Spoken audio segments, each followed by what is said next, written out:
Hello everyone, my name is Ayman Sakri and I am pleased to present our research on lightweight image quality prediction guided by perceptual ranking feedback.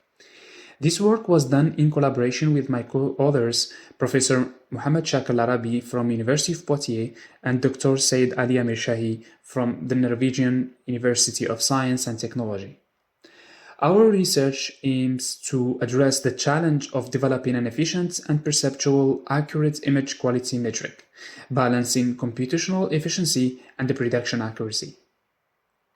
This presentation will walk you through our motivation, methodology, experimental results, and finally the conclusion. So let's begin. Let's start by understanding what image quality assessment or IQA is all about. IQA is the process of evaluating the visual quality of an image, either through human perception or computational models. It plays a critical role in improving image processing applications such as compression, enhancements, and denoising, and it's widely used in fields like medical imaging, photography, and surveillance. There are three types of IQA. For reference IQA, which compares a distorted image to its original reference version, which is our focus in this work. Reduced reference IQA, which uses partial information about the reference image. And now reference IQA, which assesses the quality without accessing any reference information. Our research tackles the challenges of full reference IQA, particularly in mimicking the human visual system, which we will explore next. So understanding how the human visual system works or perceive the quality is crucial for developing an effective objective metric. Our research focuses on mimicking three key characteristics of the human visual system. First of all, it's highly sensitive to high frequency regions, which means the areas with high spatial variance, like edges and textures. So the distortions that affect these areas are more likely to capture our attention. Second, the human visual system excels at ranking-based perception, meaning it's better at determining which image looks better relative to the other, rather than assigning numerical values to each image individually.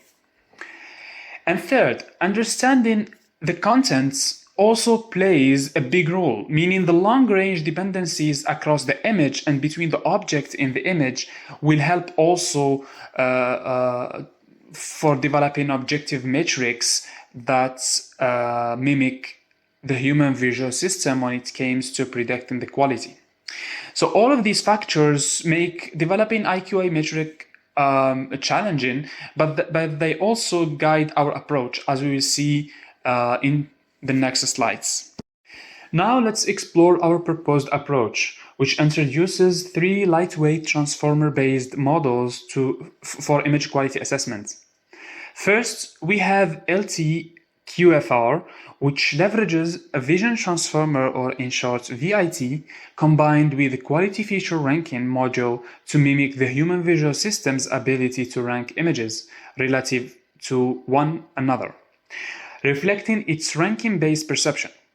Next, the first variant, which builds on this by integrating object error map to focus on high-frequency distortions, aligning with the human visual system's sensitivity to edges and textures. Finally, the last variant, which takes it a step further by generating the object error map from quality features, which enhances the models of a human visual system, like focus on critical regions. As you can see in the right, the architecture integrates all variants, so let's break it down, starting from the base model and progressing to the final variant. The base model LT-QFR consists of three main components: the content-aware encoder, intermediate layers, and the quality-aware decoder. Since our metric is full reference IQA metric, we need to compare the distorted image to the reference to understand distortion impacts. We use the first two blocks of the Dino's smallest vision transformer version, which is pre-trained via self-supervised learning. So Dino excels in semantic tasks like segmentation and classification, which makes it an ideal choice for encoding our images. The content-aware encoders are frozen, ensuring consistent representation, meaning that when images are identical, their encodings are too. So distortion causes shifts, which we compute by subtracting the embeddings. The latter produce embeddings with small values, as Dino trained initially to produce nearly same representation for two augmented versions of the same image. To address this, we use intermediate layers with a hyperbolic tangent function to map features into the same vector space. Finally, the quality-aware decoder, which with one transformer block using cross-attention, compares the shifts to reference features, producing the quality features that reflects the impact of distortion. Now our first contribution is training the quality feature ranking, or QFR, module, which serves as a loss function. This module compares the quality features of a given image to those of the other images within the same batch. So the QFR module evaluates pairwise comparison between these tokens using a binary cross entropy loss to train the ranking model ability. And that will mimic the human visual relative perception. Let's dive deeper into the training of the quality feature ranking module for our first variant. So first, we compute the quality distance between two images at the feature level as shown in equation 4. This difference is passed through a trainable linear layer S theta followed by sigmoid function to produce a predicted ranking score R, where 1 refers to the first image has better quality and 0 means the second does. That's according to equation 5. The ground truth ranking is defined in equation 6, which is based on human scores, where 1 is the first image score is higher than the second image, and vice versa. We train the linear layer using binary cross entropy laws, as shown in equation 7, on all the training combined datasets for robustness. This process allows the LTQFR to accurately rank image representation without relying on continuous quality scores like mean opinion scores, effectively mimicking the human visual system's ability to judge relative quality. Once the QFR module is trained, we freeze its linear layer, making the module deterministic and transforming it into a loss function for data-specific training. So for each dataset, the process starts with generating the 8th quality feature, GQ. A regression module then predicts the 8th mean opinion score, Y hats, which is compared to the ground truth mean opinion score using the Haber loss. Simultaneously, the 8th quality features are processed by the QFR module to rank them against other features in the batch, optimized via binary cross entropy loss. This dual loss approach ensures that both regression gradients and ranking gradients flow through the network, improving the model's robustness in quality ranking and effectively mimicking the human visual ranking behavior. As we introduced previously, the human visual system is highly sensitive to differences in the high-frequency bands. Object error maps are one of the key techniques to address this, prioritizing regions with high spatial variance such as edges and textures over low-frequency areas. The process starts with applying a low-pass filter to both the reference image and the distorted one. We then subtract the filtered versions to extract high-frequency components, as shown in equation 8. These are used to compute the object error maps E normalized with equation 9 to highlight critical distortions. After that, to reduce overfitting, data augmentation such as horizontal flipping and vertical flipping is applied to both images and the object error map produced. The second variant of our proposed image quality metric is to include the object error map features produced by the content-aware encoder to the shift representations, as shown in the diagram. This enhances the way we present distortion information to the quality-aware decoder. Our third approach integrates the object error map image differently, using a generator that directly produces the object error maps from quality tokens. This improves the quality-aware decoder's capability to generate quality features that emphasize high-frequency regions as the generated object error map is compared to the ground truth one through the mean absolute error loss. Object error map generator involves three main steps. First, it reshapes the quality tokens into a special feature map with dimensions.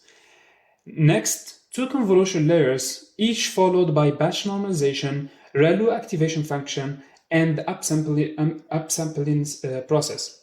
These expand the features into a high-dimensional map.